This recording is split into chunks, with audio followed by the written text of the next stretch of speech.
మరికొన్ని గంటల్లో ఆంధ్రప్రదేశ్ అసెంబ్లీ ఎన్నికల ఫలితాలు వెలువడనున్నాయి.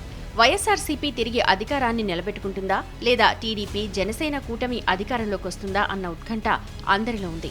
అయితే విజయం ఎవరికీ అంత ఈజీ కాదు అనేది స్పష్టంగా తెలుస్తోంది. ఇటీవల విడుదలైన ఎగ్జిట్ పోల్స్ ఫలితాలు కూడా ఇదే విషయాన్ని స్పష్టం చేశాయి. కొన్ని సంస్థలు వైసీపీదే గెలుపని తేల్చగా మరికొన్ని సంస్థలు ఎన్డీఏ కూటమిదే అధికారమని అంచనా వేశాయి. ఈ క్రమంలో ఏపీ ఫలితాలపై రామ్ గోపాల్ వర్మ ఓ ట్వీట్ చేశారు. 100% ఖచ్చితత్వమైన అంచనా ఇదే అంటూ ఓ నెటిజన్ పోస్ట్ చేసిన సర్వేను షేర్ చేశారు.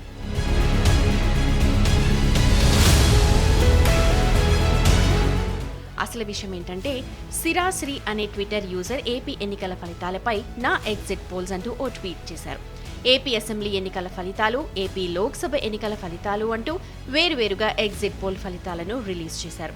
వైసీపీ కూటమి ఏదైనా 0 నుంచి 175 అసెంబ్లీ స్థానాల్లో గెలవచ్చని, అలాగే లోక్సభ విషయానికొస్తే వైసీపీ టీడీపీ కూటమి ఏదైనా 0 నుంచి 25 స్థానాల మధ్య గెలవచ్చంటూ సెటైరికల్గా ట్వీట్ చేశారు.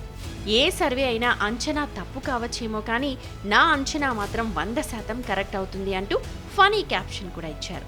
అయితే ఇదే ట్వీట్ను రీట్వీట్ చేసిన ఆర్జీవీ ఇదే అత్యంత ఖచ్చితమైన 100% నమ్మదగిన సర్వే అంటూ రాసుకొచ్చారు. ప్రస్తుతం ఆర్జీవీ చేసిన ట్వీట్ నెట్టింట వైరల్ అవుతోంది. అభిమానులు, నెటిజన్లు క్రేజీ కామెంట్స్ చేస్తున్నారు.